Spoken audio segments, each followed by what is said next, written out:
प्रकाशित वाक्य 21:1-27 तक। फिर मैंने नए आकाश और नई पृथ्वी को देखा, क्योंकि पहला आकाश और पहली पृथ्वी जाती रही थी और समुद्र भी न रहा। फिर मैंने पवित्र नगर नए यरूशलेम को स्वर्ग पर से परमेश्वर के पास से उतरते देखा, और वह उस दुल्हन के समान थी जो अपने पति के लिए श्रृंगार किए हो।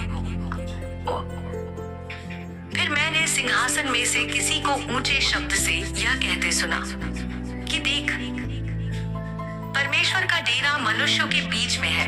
वह उनके साथ डेरा करेगा और वे उसके लोग होंगे, और परमेश्वर आप उनके साथ रहेगा और उनका परमेश्वर होगा। और वह उनकी आंखों से सब आंसू पोंछ डालेगा, और इसके बाद मृत्यु न रहेगी, और न शोक, न विलाप, न पीड़ा रहेगी। पहली बातें जाती रहीं। और जो सिंहासन पर बैठा था उसने कहा कि देख, मैं सब कुछ नया कर देता हूँ। फिर उसने कहा कि लिख ले, क्योंकि ये वचन विश्वास के योग्य और सत्य है। फिर उसने मुझसे कहा, ये बातें पूरी हो गई हैं। मैं अल्फा और ओमेगा, आदि और अंत हूँ। मैं प्यासे को जीवन के जल के सोते में से सेंध में पिलाऊंगा। जो जय पाए वही इन वस्तुओं का वारिस होगा, और मैं उसका परमेश्वर होऊंगा और वह मेरा पुत्र होगा।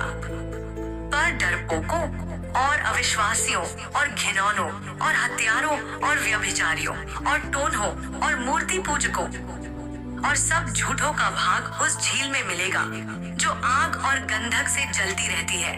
यह दूसरी मृत्यु है। फिर जिन 7 स्वर्गदूतों के पास 7 पिछली विपत्तियों से भरे हुए 7 कटोरे थे, उनमें से एक मेरे पास आया और मेरे साथ बातें करके कहा, इधर आ, मैं तुझे दुल्हन अर्थात मेमने की पत्नी दिखाऊंगा। और वह मुझे आत्मा में एक बड़े और ऊंचे पहाड़ पर ले गया, और पवित्र नगर यरूशलेम को स्वर्ग पर से परमेश्वर के पास से उतरते दिखाया। परमेश्वर की महिमा उसमें थी, और उसकी ज्योति बहुत ही बहुमूल्य पत्थर अर्थात बिल्लौर के समान यशब की नाई स्वच्छ थी, और उसकी शहरपनाह बड़ी ऊंची थी, और उसके 12 फाटक और फाटकों पर 12 स्वर्गदूत थे, और उन पर इस्राएलियों के 12 गोत्रों के नाम लिखे थे। पूर्व की ओर 3 फाटक, उत्तर की ओर 3 फाटक, दक्षिण की ओर 3 फाटक, और पश्चिम की ओर 3 फाटक थे। और नगर की शहरपनाह की 12 नेवें थीं, और उन पर मेमने के 12 प्रेरितों के 12 नाम लिखे थे। और जो मेरे साथ बातें कर रहा था, उसके पास नगर और उसके फाटकों और उसकी शहरपनाह को नापने के लिए एक सोने का गज था, और वह नगर चौकोर बसा हुआ था, और उसकी लंबाई चौड़ाई के बराबर थी। और उसने उस गज से नगर को नापा तो 750 कोस का निकला।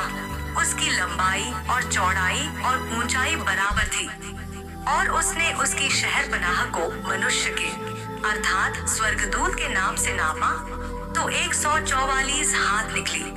और उसकी शहरपनाह की जुड़ाई यशब की थी, और नगर ऐसे चोखे सोने का था जहाँ स्वच्छ कांच के समान हो। और उस नगर की नेवें हर प्रकार के बहुमूल्य पत्थरों से संवारी हुई थी। पहली नेव यशब की थी, दूसरी नीलमणि की, तीसरी लाल लड़ी की, चौथी मरकत की, पांचवी गोमेदक की, छठवीं माणिक्य की, सातवीं पीतमणि की, आठवीं पीरोज की, नवीं पुखराज की, 10वीं लहसनिय की, 11वीं धूम्रकांत की, 12वीं याकूत की। और 12 फाटक 12 मोतियों के थे। एक एक फाटक एक एक मोती का बना था, और नगर की सड़क स्वच्छ कांच के समान चोखे सोने की थी। और मैंने उसमें कोई मंदिर न देखा, क्योंकि सर्वशक्तिमान प्रभु परमेश्वर और मेमना उसका मंदिर है।